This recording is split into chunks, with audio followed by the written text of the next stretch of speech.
Colleagues, this conference asks a question. Are historic buildings and museums making themselves relevant in today's society?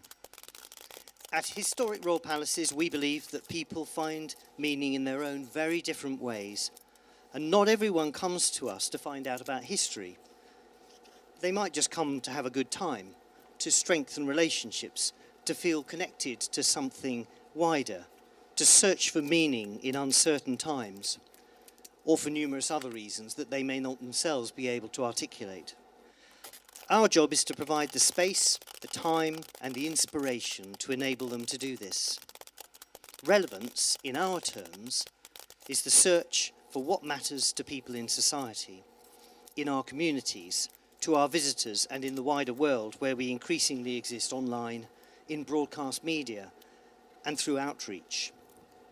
Over the next few days, we're going to explore what relevance means to you, and I hope push the bounds of our own understanding for the benefit of everyone who experiences the museums and houses that we represent.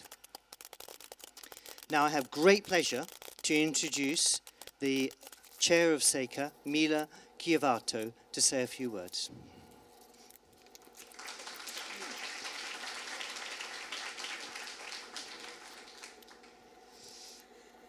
Dear colleagues, dear friends from SECA and Anarchist, I'm delighted to be here and have you, all you, with us today.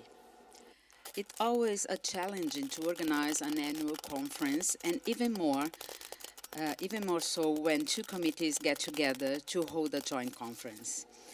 That is why I thank you all persons who have worked hard to make this meeting possible, especially our dear Zelika Zelavic over there. Please, Zelika. And the Royal Palace's staff. Thank you very much for all your work. And I'm also thank John Barnes for his partnership in all this constructing together.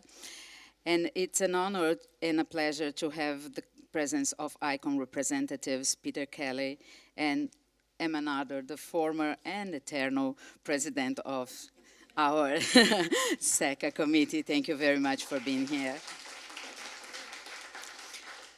Once, J.P. Getz asked, how does one measure the success of a museum? I believe that a museum just can't be successful if it is relevant for society. So we have gathered here to reflect together on if, how, and to whom we can be relevant and to do so. In these troubled and complex times we live in, it's urgent to think about it, and more than ever, museums can and should play a decisive role in building the world we want to live in. Museums and museum education are not neutral. They are political. And so they have a key role to play in the current scenario. Nanette Avery said, a museum is a place where nothing was lost, just rediscovered. Let's work together to develop a critical and historical consciousness in order to build a better future. SECA will also present part of the work done by our very dear Arja. Arja, is it over here? Yeah, Arja and Jorge Albuja, someplace else. On the subject we like to focus in our next conference in 2018, Cultural Action and its Meanings. We also wish to remind the members of SECA that every year we open up selection proceedings for awards related to two foundational aspects of our professional: theory with the Collective Présentation Award and practice with the Best Practice Award. Besides of the awards themselves, the selected tests of both awards are published, ensuring international visibility to our local activities and thoughts. It's our earnest desire that the reflections we begin today may resonate in our day-to-day activities and give a visible and tangible form to the relevance of museums and museum education for societies in general. Thank you to SECA friends and Demon Here's friends to beginning this thought together. Thank you very much. Thank you, Mina. And just before we get going, I'd like to invite Emma Nardi, who's, as I said, on the Council of ICOM, to say a few words as well. Emma. Thank you, John. Good morning to everybody. I'm so happy to be here as a former SECA president because it's thanks to SECA if my candidacy was presented to the executive board. So thank you so much to all my friends and colleagues for that. And I'm very pleased to see that SECA and Demhist work together. My main responsibility now is to be chair of SAREC, a very important standing committee, because we have the role to give resources, to allocate resources to the international committees in three different ways. We have to assess the annual report of international committees, and it's a terrible task for you and for us. We have to give grants to young members, and there is something new from next year, I will tell you soon. And we have to assess special projects. Now, for the second point, we try to give the responsibility to the international committees themselves, because many committees complained, because we don't know the young members well, they do, and so it's much more intelligent that they make the choice themselves. So we delegate this responsibility. For the special project, we are often in trouble because the projects are all very good and we don't have the resources to finance them all.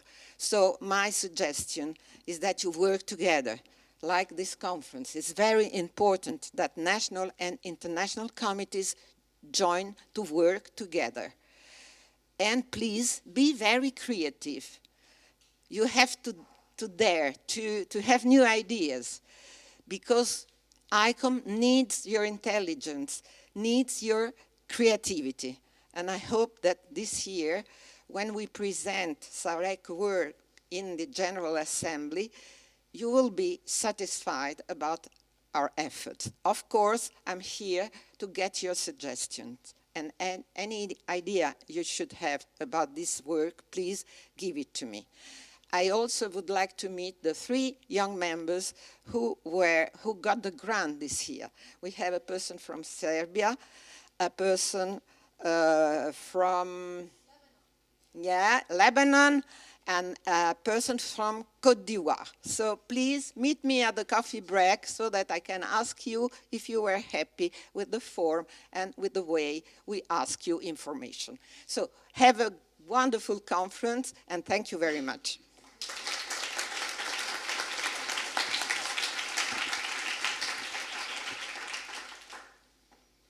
Now, colleagues, the main event. We're very excited to have as our first keynote speaker Franklin Vagnone, whose book Anarchist's Guide to Historic House Museum and his workshops have been responsible for numerous outbreaks of anarchy all over the place. Franklin is a principal of Twisted Preservation, which is a cultural consultancy, and he's a public historian who's been labelled a domestic archaeoanthropologist. I don't know what that is. He has over 25 years of transformational leadership in non-profit management and teaches internationally for an extensive list of universities, cultural sites, museums, and community-based membership organisations. His work has been recognised in many awards, and he maintains the blog Twisted Preservation and the series One Night Stand Overnights in Historic House Museums, which to date has readers in over 85 countries. 2 nights ago, he added Kew Palace to his list. His talk is being live streamed from the SECA Facebook page, so we hope it'll continue to inspire positive anarchy across the sector internationally. When Franklin has spoken I'm going to reserve a little bit of time for questions, so if you have questions for Franklin, please you collect them and I'll give you the chance. But in the meantime, Franklin, over to you. Thank you so much. Thank you all so much, and thank you for inviting me to come. And I will say that I have been speaking quite a bit internationally, and if you've heard me before, I promise that there are new things on each one of these presentations, because every time we end up somewhere, there's such good things happening all over the world that I keep adding to this presentation. I will say that the first thing people ask me is, what is Anarchist about a kind of notion of heritage sites or historic house museums? And I always like to kind of point to this video, which is about not necessarily kind of burning professional practice to the ground, but it's really kind of rethinking and reorganizing what we value and prioritize. So what's anarchist about what I'm going to talk about is really a kind of inversion of what we normally consider to be professional best practice. So when I am talking through all of this, you understand this is where I'm coming from, the kind of foundational shifts of what I'll be doing. Now, just personally, and it's kind of funny because even before the book was published, I started to get comments from people in the museum business that I was the seven-headed dragon of the apocalypse for history. And my friends in Australia, I got a new name, which was the Darth Vader of history when I lectured there last year. I will say that the book itself has been an amazing kind of eye-opening experience for me and my co-author, Deb Ryan, and that is because we honestly thought that only a few people would be interested in such a kind of niche project, which are house museums and heritage sites, and how to deal with a kind of new sense of community engagement. I'm just astonished to say that this book is now in its 6th printing since coming out in December of 2015. So what I'm telling you about today is really an extension of what that book started to say, and I'm lucky enough to be able to gather up all of the wonderful things that everybody's trying and kind of pulling them into one place, and that's what I'll be talking about today. Many of you that have seen me speak before or know of the book, I always like to start with this children's book, and the reason is that this children's book has this kind of amazing, cute little house in its original location. And what happens is, as the time goes on, the city grows up around this little house, and people move away. It becomes abandoned. And finally, family members come back for the house, pick it up, move it out to the country, and put it exactly in the location that is similar to what it was originally. And now the reason why I'm showing you this children's book is because I happen to think this is fundamentally one of the problems we have in heritage sites. And that is that we have absorbed this philosophy that the best thing we can do is this and make it look as close as we can to that. And everything in between gets eradicated. It gets removed.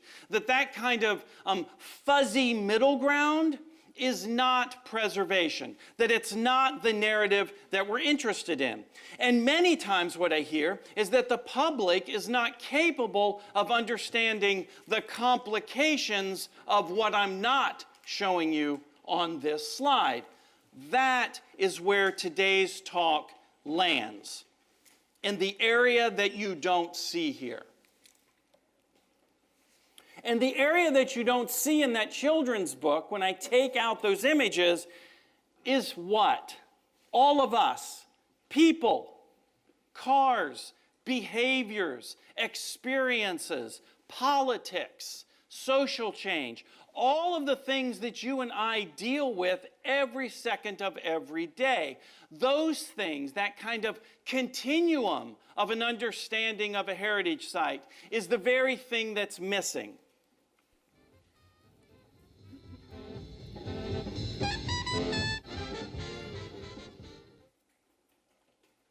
Open House is a unique event space. It is a collaboration with the people of York, Alabama, to transform a blighted property in York's downtown into a new public art project that has the shape of a house but can physically transform into a 100-seat open-air theater free for the public. So what I'm starting to show you on this slide is there's a lot of stuff happening on the fringe all around us. Our kind of professional best practices, plugging away, doing what we know and what we've been trained. And then there's all these things that are happening both with cultural creatives, contemporary artists. You know, here's a gentleman in San Francisco who doesn't quite understand why house museums exist and wants to know why his apartment can't be a house museum. So you can go and show up at Bert's apartment and put your feet up on the table and watch Netflix with him. You know, the whole notion of a historic house and how preservation and restoration can help a community.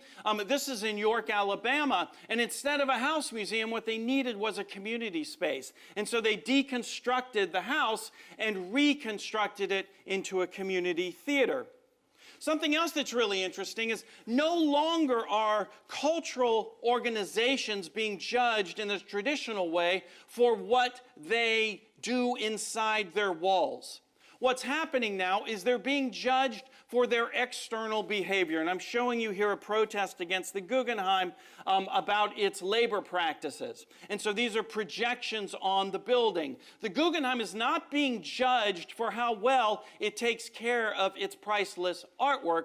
The Guggenheim is being judged by its labor practices. This is a really important shift that's occurring. And then I think a lot of people know, and it's not just happening in the United States, the notion of what is memorialized, what is preserved, do we take things down as the narratives change? This is tagging of the Black Lives Matter of a Confederate statue. And then also we have this notion that as curators, that we know more than other people and that information is better curated through professional practice.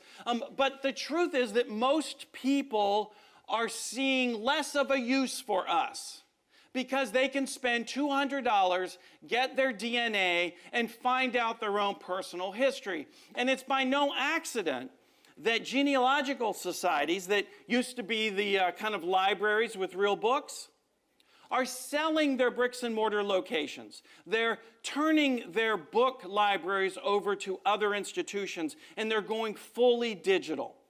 So there's this incredible shift that's occurring even in genealogy, even in the most fundamental ways that we record and research our own personal histories. And then we're also looking, you know, we've got Ai Weiwei here, who's this famous dropping of a very important artifact, kind of making the point that the artifact is not what matters.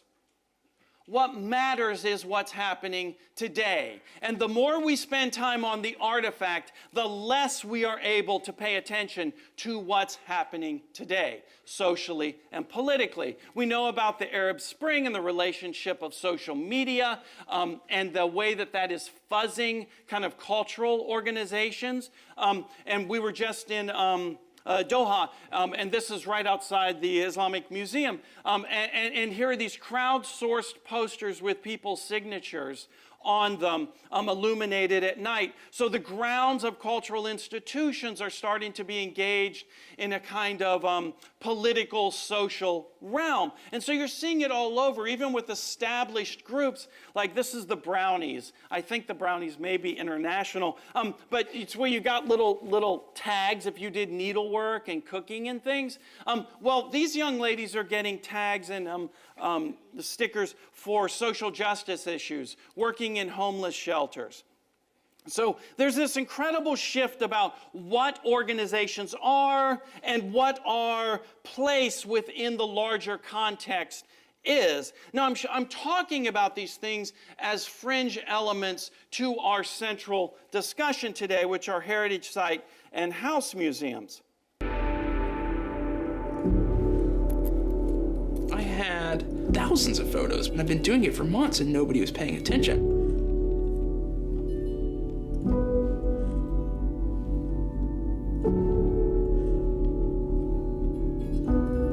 One day, I started a page called Humans of New York. We started getting 1 new fan a day, 2 new fans a day. And I said, forget everything else. This is what's working for me. And so I just started uploading my pictures directly to Facebook, and then all of a sudden it just... Do you remember the happiest moment of your life? Paige passed me the puck, and then I shot into work. Where in Iran were you from? So you have really plain-looking underwear. Like super plain. That's a great quote. Like the real. I have really plain-looking underwear. I think, we walk down the street and we see all these people and we do kind of wonder about their stories. The celebrations and the victories, and that's what people are engaging with. What's your greatest challenge right now? I don't think about it. We just go day to day.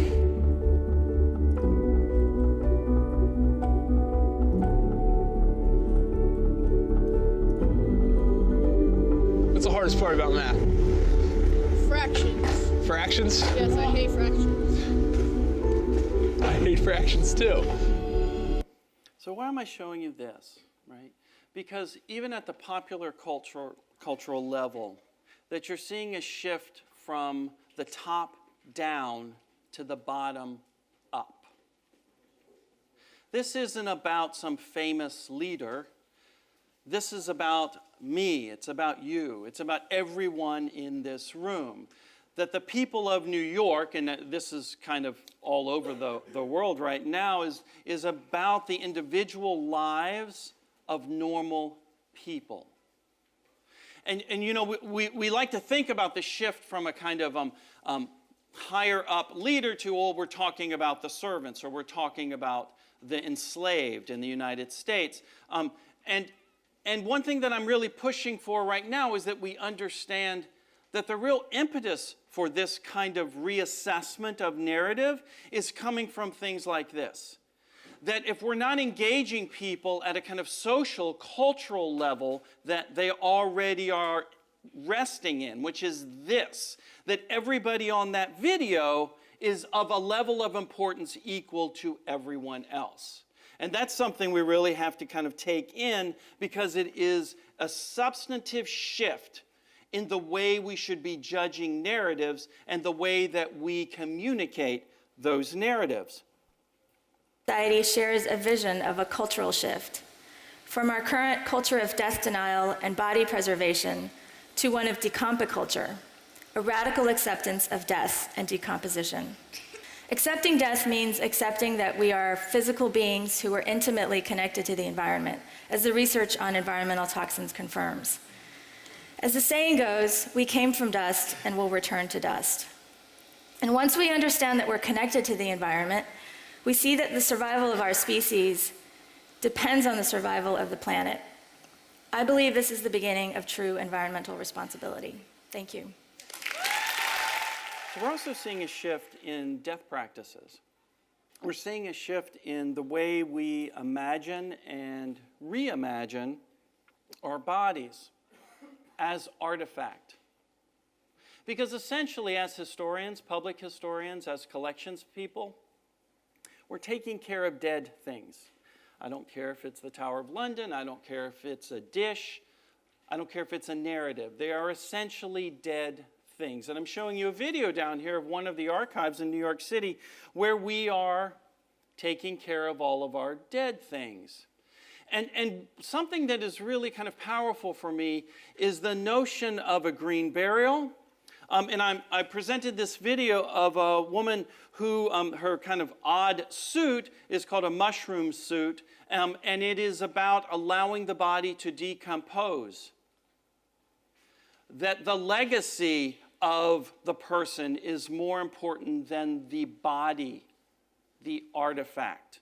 That no longer is the kind of primacy of putting a body in an airtight coffin, in an airtight container, buried in your best suit. Now we have fashion designers who are specifically looking at fashions that will decompose with the body. Now, we do have cultures that have done this forever, but there is a kind of real strong shift now in Western culture to adopt this notion of green burial. That, again, the point of death is decomposition. And so Now just ask yourself, what we fundamentally do in preservation is postpone decomposition. And so that there are entire elements of society that are not buying this notion of preservation. So one wonders out loud, how do you convince somebody that preservation is valuable when the most valuable thing, which may be our bodies, are being allowed to decompose? And I know it's at a conceptual high level, but this is a really, I think, important thing to grab hold of, because there is a strong shift that's occurring that is having a direct effect on people's perception of preservation and heritage. It's important to tell your story. Talk about who you are. Be proud about it. Be strong.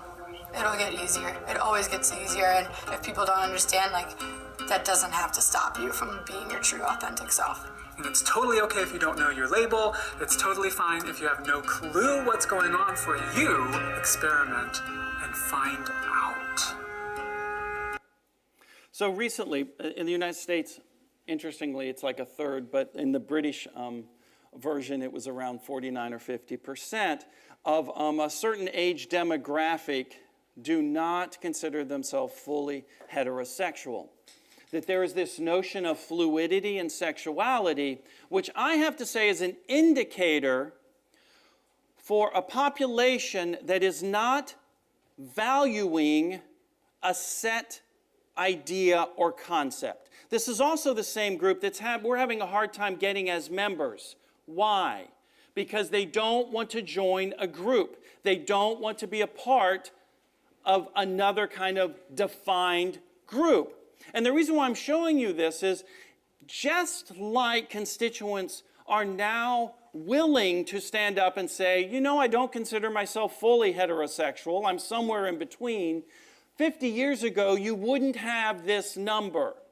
And the reason why it's valuable to everybody in this room is, what is a period of significance but a set concept? What is your site's period of importance but a set concept? And I hear this all the time. Why is this little time period so important?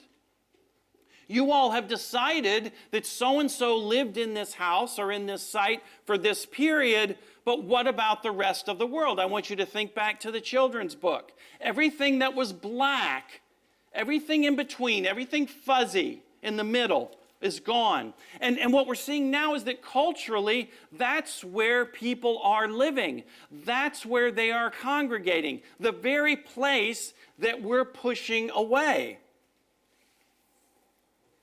And then also, there is this very interesting shift, and I know this is not a sexy thing to talk about at a conference, but most of our heritage sites and most of our nonprofit organizations have org charts that look like this. And the frontline people are down here, and they usually make the lowest amount of money. That's our educators, our docents, public programs people. You know this. And one of the things that I'm extremely interested in, and this is an org chart that I am establishing at Old Salem in North Carolina in the United States, rethinking what our organization is. Now, why am I presenting this to all of you? Because it's not just programmatic, it's organizational.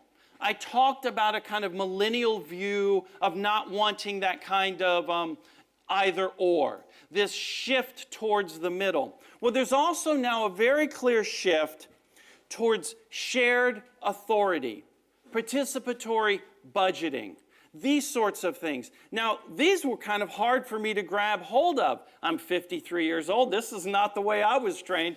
This is what I've been working for the last 50 years. But what's happening here is putting visitors and staff and frontline people at the center, because latest research is showing us that the number one thing that visitors rate a heritage site for is if they feel welcomed. Not if the tickets are too high. Not if the exhibits are working or functioning, not if the text boxes are accurate. It's do they feel welcomed? And the number one face for that are our frontline people. So even the way we organizationally have structured heritage sites in a corporate model is now starting to be questioned by the very people that we want to grab hold of authority at our sites. So when we talk about engaging younger people or doing programs for different constituents, you know, it's not just a program that is going to be engaging. It's the very structure of the organization that will bring people to it. And we're recognizing that we're standing on Lenape-occupied territory, and that we're here today in solidarity with the Lenape people and all indigenous people around the world.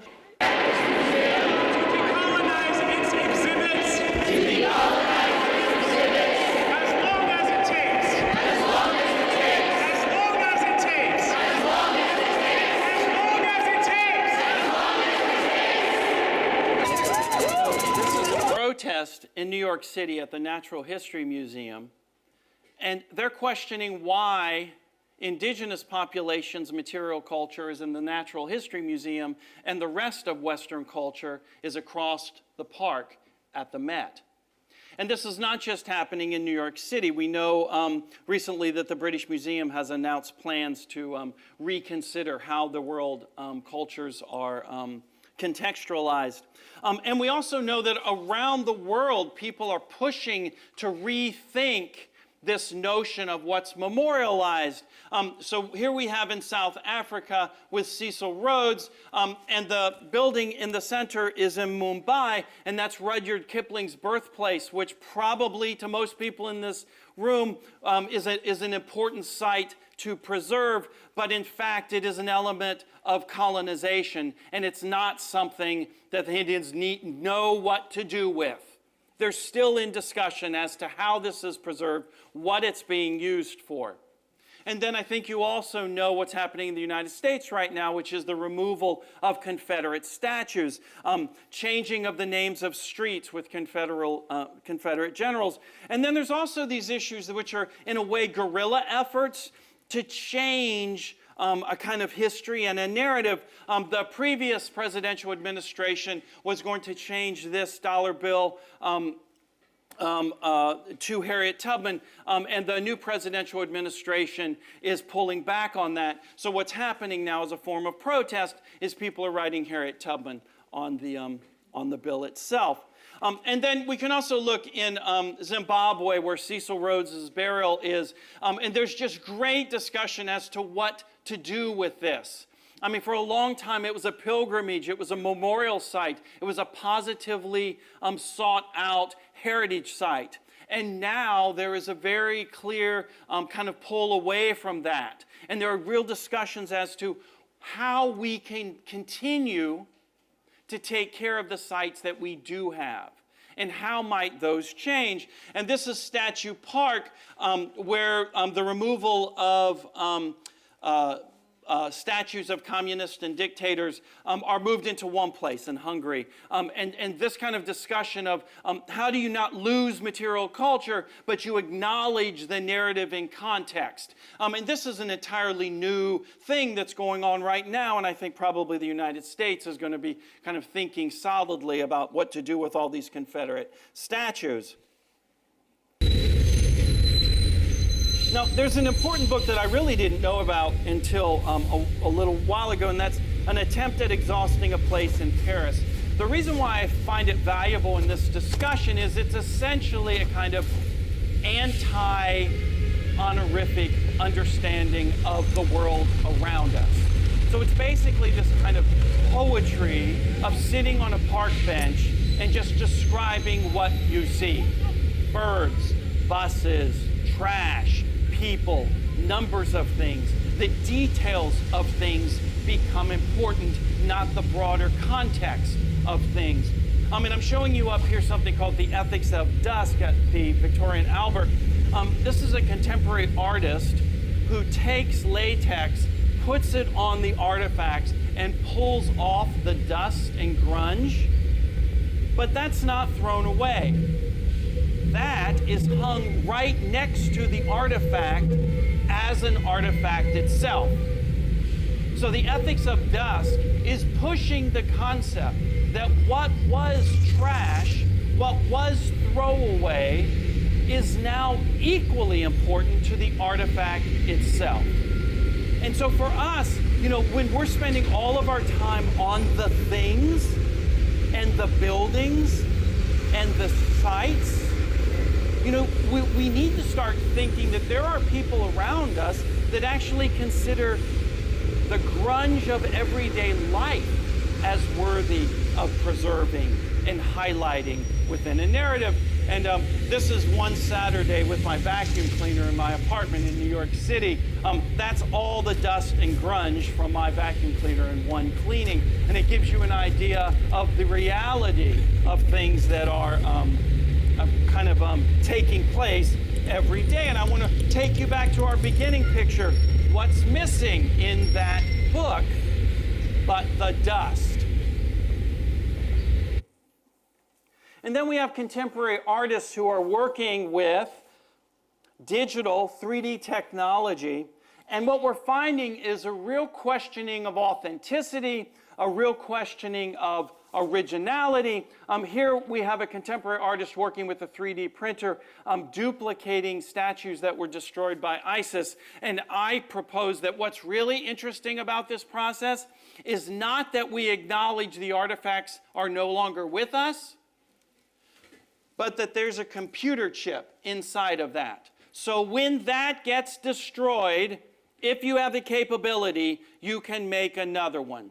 It's an acknowledgement that the artifact may be destroyed, but the legacy of the artifact is what's valuable. That there's a shift from the thing to the kind of information of the thing. And then I'm showing you a video down here of a totally digital, but then what I love is that it's hand compiled. The artist, we can't get away from us human beings. It's the room of King Tut's sarcophagus. And it's fooled curators because of the ability of our digital technology and color technology to duplicate everything. And then I'm just showing you some things that have really just come out. Believe it or not, these are digitally printed floor mats. And so probably like all of you, we all hate the gray carpets that go through our heritage sites. So these are our gray carpets now. The future of what it is, what we can do, what is authentic, what we can cover. And this is an interesting shift, right? Because here I'm showing you the cruise ship in Venice, right? Just watch it as it kind of floats. Don't we have somebody from Italy here? I thought there you go, right? And I know that this discussion and things that have happened. What's interesting is this UNESCO side. We just have assumed in my lifetime that this kind of designation or landmarking of sites is a positive move, and in some ways it is, but now we're forced into reconsidering the 100%. Is that in fact entirely positive? What does that mean to these sites themselves? So this is part of Chartres Cathedral cleaned and restored, with the other part left alone. And this is at the core of this discussion right now. Boy, you've never seen preservationists so angry except over this, this restoration. And it's kind of interesting considering Ledoux and everything. And then even in the United States, heritage sites that are successful, this is Plymouth Plantation, for the first time ever, interpreters have gone on strike because of conditions as well as pay. And so there's these intense pressures from successful sites on how to actually manage being successful. And then just as another picture of a UNESCO heritage site, which is being overrun.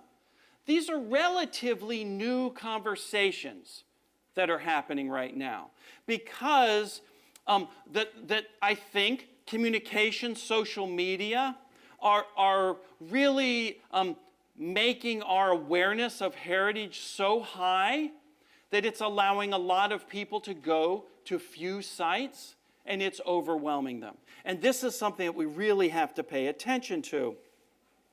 When I was in Canada, I learned about the residential schools, which was taking the children away from the First Nations people and in a way reculturating them into kind of a British culture. And so there are all of these buildings that are in existence now, most of them abandoned, and the Canadians are wondering what to do with them. I mean, to some, these are concentration camps. Right? So the narrative here, I mean, it's beyond a difficult narrative. I mean, the conversation is what to do with these sites. How do we manage these narratives to tell a more full story when the story is not so great? And certainly not from our perspective looking back. And this is Mohawk Institute. They call it Mush Hole. And this is the one that's really up for conversation right now. And then we have two, I think, really interesting kind of movements into this.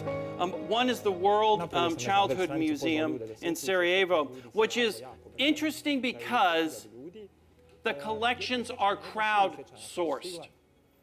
Kids are giving, well, they're adults now, but they're giving things that they were able to keep through the war, and they're things of really strong particular significance. So, for instance, there's a picture of a burnt book in the center. This young boy loved reading, and the library, of course, was destroyed. This was the only book that he could find, so he took it. And so now this is one of the collections. This is a really, I think, valuable idea to take note of in the movement of cultural and heritage sites internationally. And then we have the Yellow House in Beirut, which, believe it or not, is a house museum. I mean, the goal here is to not necessarily restore this house, but to stabilize this house. Not to bring it back to its original picture in that child's book, but to acknowledge the process of the war. And so these two are very interesting in the way that they're engaging the present situations of heritage sites.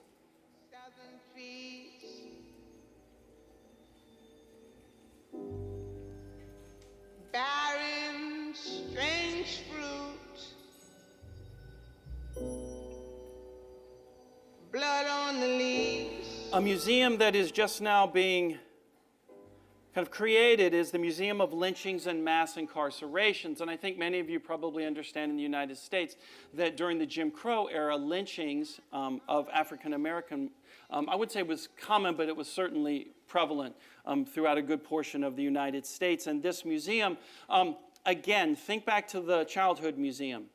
The collections within this museum will be soil taken from underneath where those lynchings occurred. And most of them will have been collected by family members. So you can understand that the idea of collections, of things, of artifacts, we're starting to get this gray area now that we talked about a bit before, which is that the thing itself is not of value, but the legacy of the thing. And so the Museum of Lynchings and Mass Incarceration is a kind of manifestation of this conceptual idea. It's one of the ones that pops out to me as the beginnings of a new era of what we memorialize and how we memorialize it. And then I'm also showing you a memorial plaque of Emmett Till's death, an African American who was lynched and killed. But it has bullet holes through it. And so this is after the fact of putting this plaque up. So the discussion is, do we restore that plaque or do we leave that plaque up as part of the present cultural and social understanding? No consent, no treaty, no jurisdiction. Ecocide, environmental catastrophes, biological disaster is genocide. So this is an Aboriginal, Australian Aboriginal contemporary artist whose work is the reading of text on his walking stick. So the exhibit is his voice reading the history of the Aboriginal people in Australia. It's not the walking stick itself. And he's allowed us to film him reading this. But so you can close your eyes and understand that this contemporary piece is about his vocalization of the genocide that the Aboriginal people believe were forced upon them.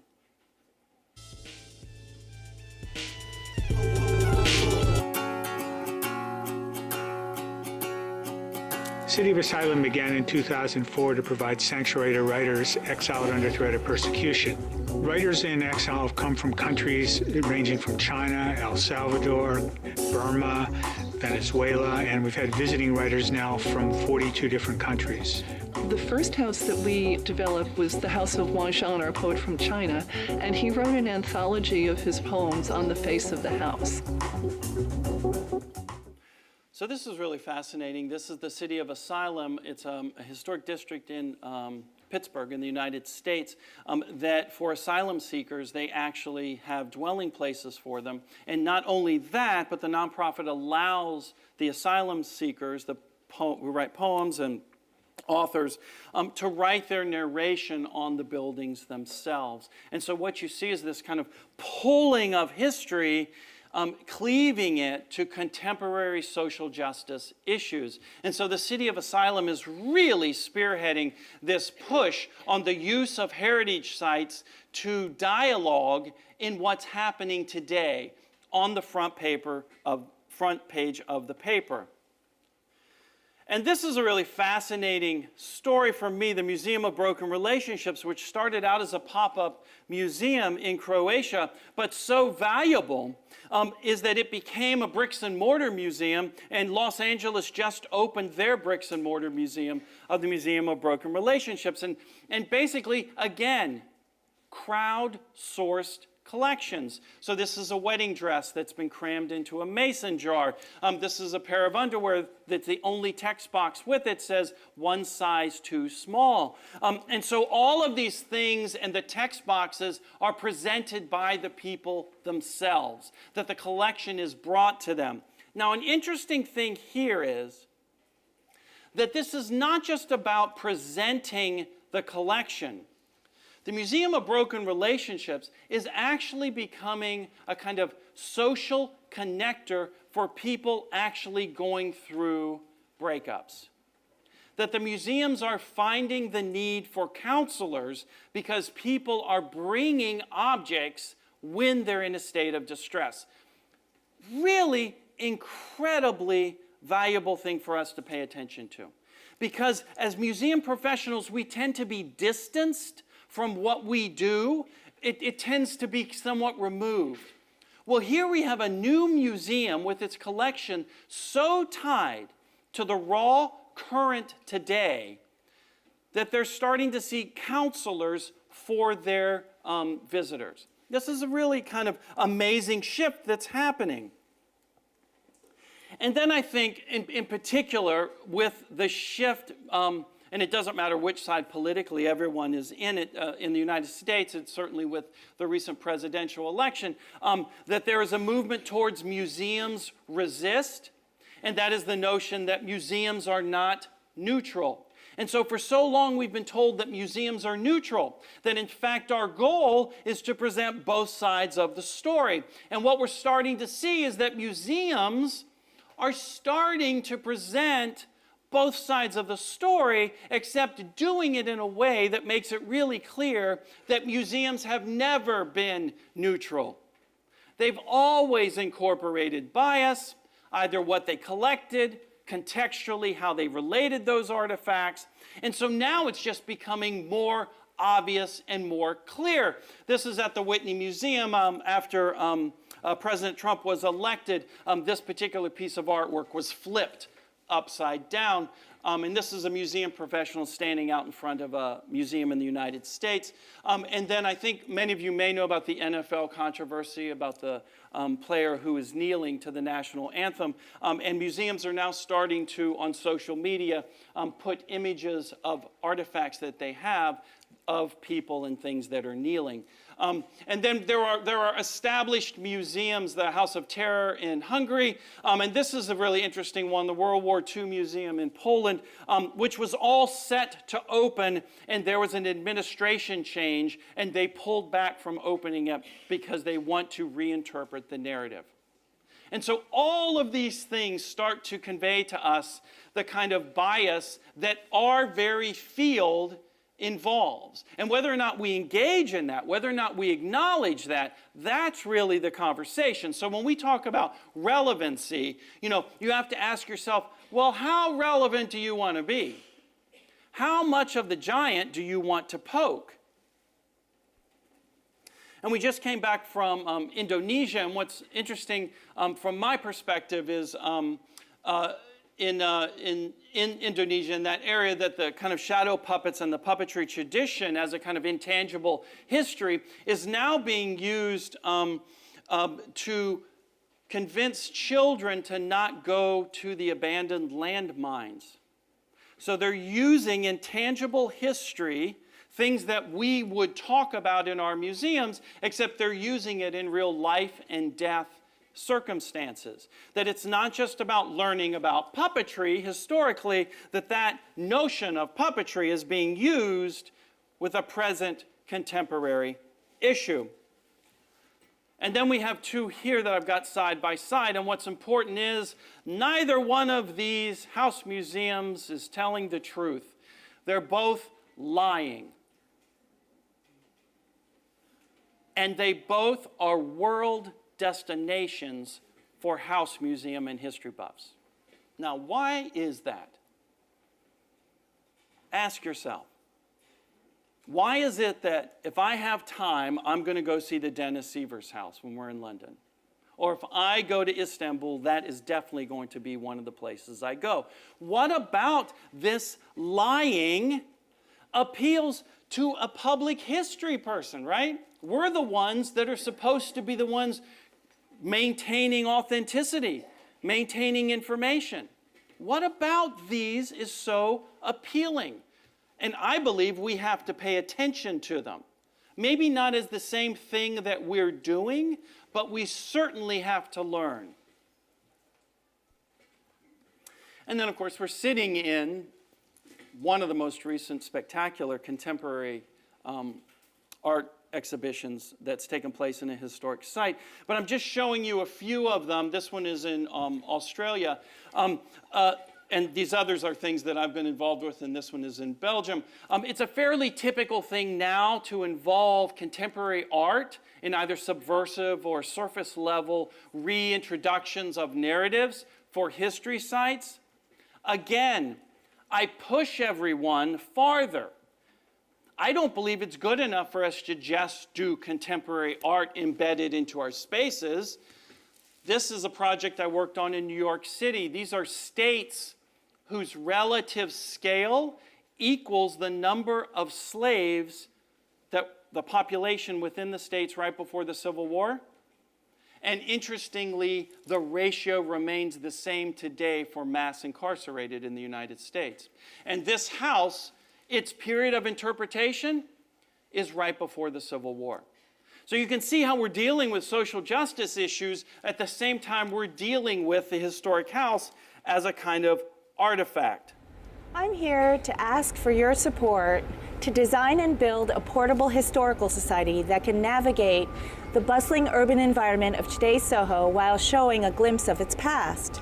Using unconventional media such as a Viewmaster and a smell station, I'll chronicle the evolution of Soho from rural farmland to high-end retail. So there's also a very strong move away from bricks and mortar.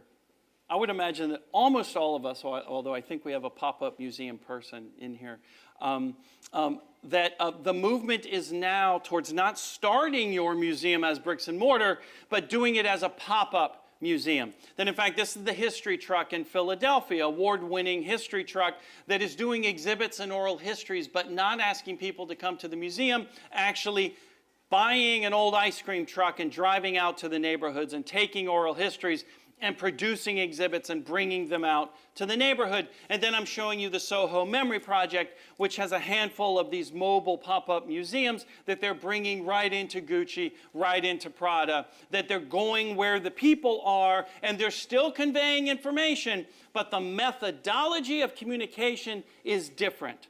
And so these are kind of becoming really successful models for how to engage constituents, which, let's face it, may never, ever step into our sites. And then you mentioned this just briefly, and that is one of the things that I've been trying to do is this process of sleeping around, kind of pillow talk. We have got several of you all here where they've actually allowed me to sleep in the heritage sites. Now, it's not just sleep in the heritage sites, it's to actually use the furniture, have dinner on the dinner table, sit in the chairs, to actually use the heritage sites the way they were used.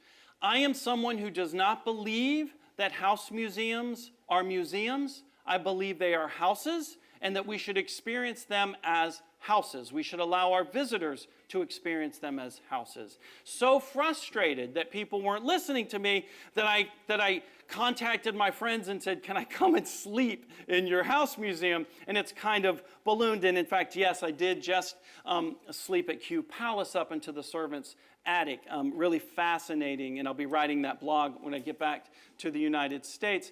But we've got the Australian National Trust here, Hagler Karras House, and the Gamble House, all of them allowing me to stay in their properties. And I have to say that for me, what this does is this speaks to an element of risk-taking, because I'm actually using the collections objects that are the things that people can't touch. And I write about the kind of functionality of those pieces. Now for me, one of the ones that I most recently did was at the Old Salem Tavern. And while I did this one night stand, and we had our dinner, above the kitchen was this storage room, and some of the interpreters said, oh, we think that's where the slaves lived who ran the tavern. So I went upstairs and I looked at it, and what's happened is that we started a committee to investigate slavery at Salem, and we realized that the Moravians took the slave headstones and hid them under the steps of the church.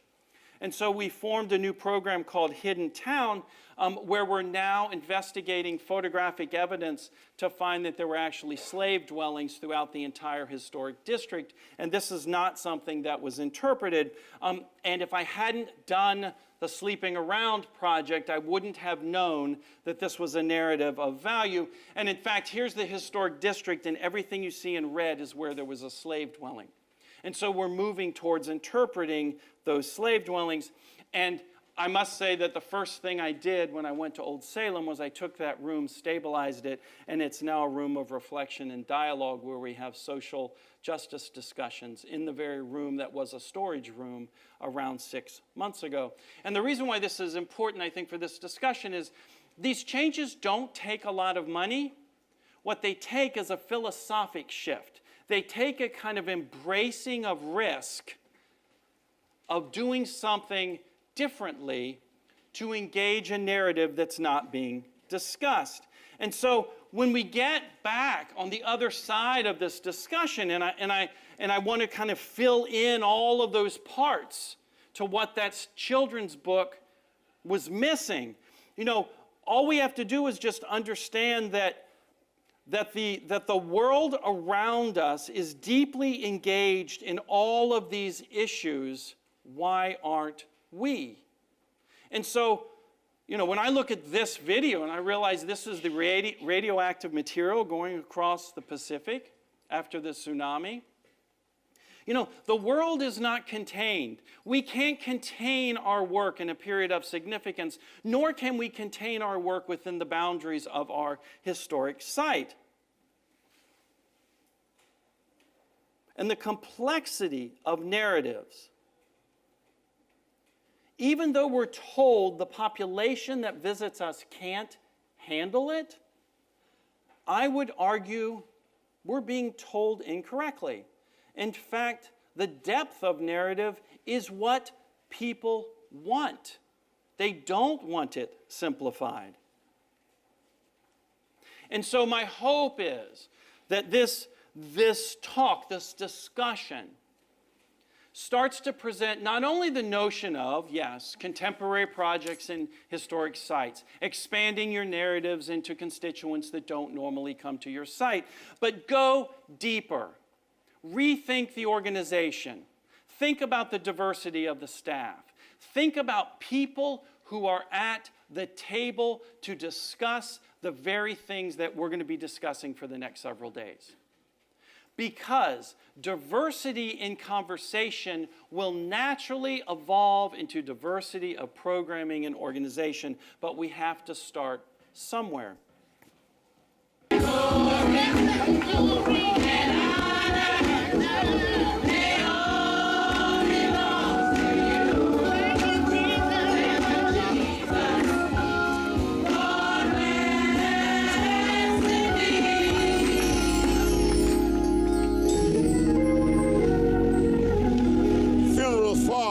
A home will commemorate the lives and the stories that homes contain. Think of your home. Think of your house, the stories that are told. This memorial homegoing service will coincide with the building demolition as an opportunity to celebrate the lives of the homes that this home has touched.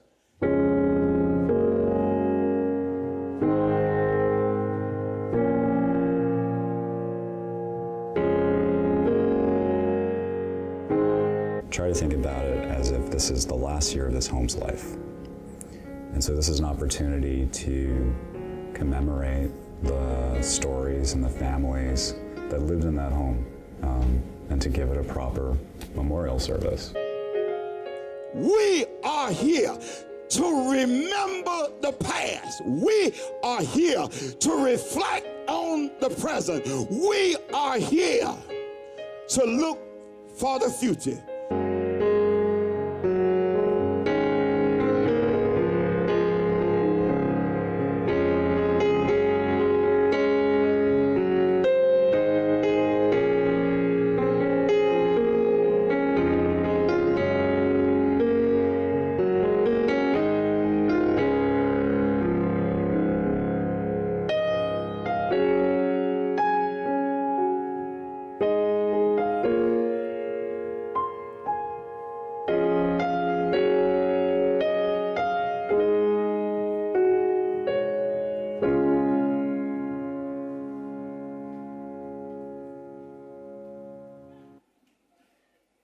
Thank you all so much.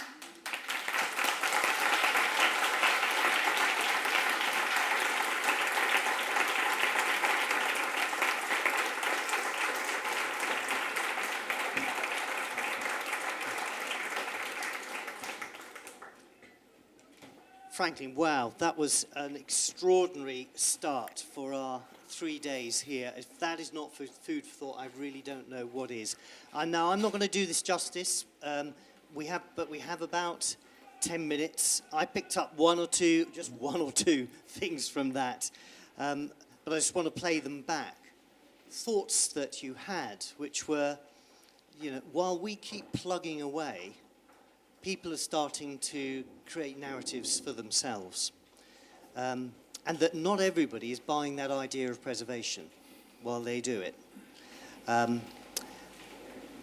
Which leads you to question whether it's the thing itself that matters or the mark that it leaves afterwards. And the last challenge was people are engaged in local and world issues, and why aren't we? That was the big challenge for the sector, if you like. So I'd like to kick off with a question. We've, in the sector, some of us shifted towards co-curation. Mm-hmm. I'm beginning to wonder now, given what you said, whether co-curation is enough. And I want to ask you that question, really, which is it enough, or do we have to let go entirely? What do you think? I think probably in between. Remember, and this is something else that I found in our profession, is we tend to be kind of either or. right? It's either completely curated or you just throw up your hands and just let people put anything they want on the table as a community engagement effort. I think there is value in what we bring to this enterprise, but we've also been taught that we are the experts at this. And we talked a little bit about this in the podcast. We may be the experts in knowledge and in facts, but I'm not so sure that we are the experts in the methodology of kind of engaging communities. Even though we're starting to talk about it, there are contemporary artists. I mean, the York, Alabama, I dare say that no one in this room would do what happened in that York, Alabama theater, right? But you've got contemporary artists that are just kind of jumping to that point and solving a community need in using a site. So for me, it's someplace in the middle. I think when I present things in the book, certainly, I talk about these polarities because I think it's always been on this side of purity. Purity of period of interpretation, purity of collections management, and there's really not been much said about this other side. And so I'm kind of making that case, but I would project that what we need is we need both sides, but we need to have an honest dialogue about both sides.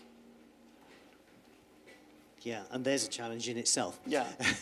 Thank you. Because we're not necessarily taught in that. You're taught in curatorial practices, or you're taught in nonprofit management. I mean, what we're taught in is not necessarily the thing that's going to allow cultural heritage sites to survive. I've said this a lot. The future of museums will not be found within the museum itself. So the only way for us to find a future is to look outside of ourselves. Now, we've got about 6 minutes before we have to go to our various places. Some of you will have booked onto the session with Franklin at 12 o'clock. Mm-hmm. Others will be in different places. But if you have a question you'd like to ask now, while we're in plenary. And they can find me anytime and you also. can find Franklin, that's a good offer. So, but if you have a question now, here we go. Can you tell me your name and where you're from? I'm... It's not. Is it? There you go. Yes, I'm Marie-Clarté O'Neill, a French lady with an Irish name.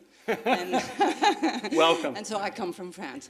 So I wanted to say that some of the things you say are things that are in the museums, have been in the museums for a long time, and I'd like to point out something that in France, at the beginning of the 20th century, in historical houses and museums, was named Restitution of Historical State, which is the idea that you don't decide that you are going to make a room 17th century, but you decide of a date, and you decide that you are going to show everything that was around there at that date.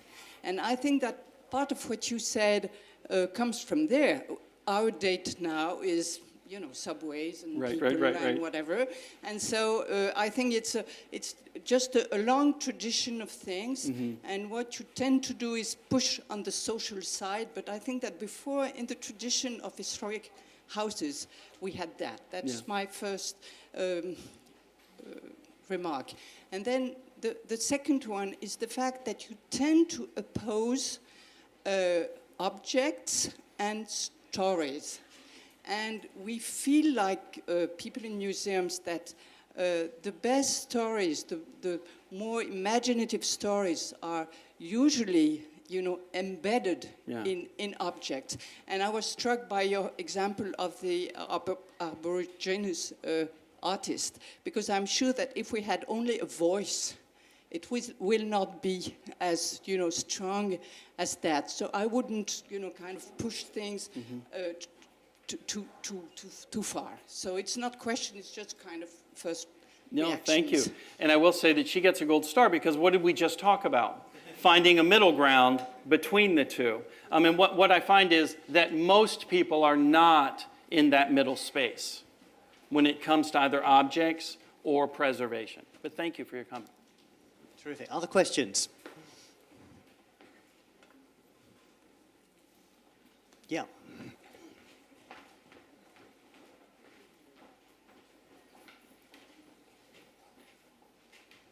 Hi.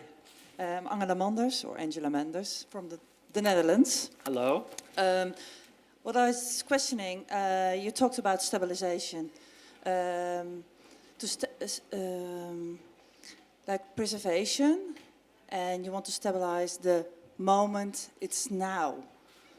Am I right? You're saying that I'm questioning preservation, that the moment is today, not 17 whatever. But is it, when you stabilize the now, it's also kind of preservation, but another time? Or am I wrong? No, you're absolutely right. But is it a matter of interpretation? Because we don't know now how it was before, but we don't now know what it is now, so we can. No, you're absolutely right. But what's interesting is. Sorry. Thank you for that. One of the things that I like to talk about is taking the front page of the paper and allowing yourself to take any and all of the articles on that front page of the paper and tie it back to your narrative. So every day you change the front page of your paper at your site, and you make a point to make connections at your site with what's happening today. So you understand that I'm talking about changing it daily in some degree to engage people at that time, at that moment. So I agree with you. Good. Any other questions? Thank you all so much. Fantastic. Well then,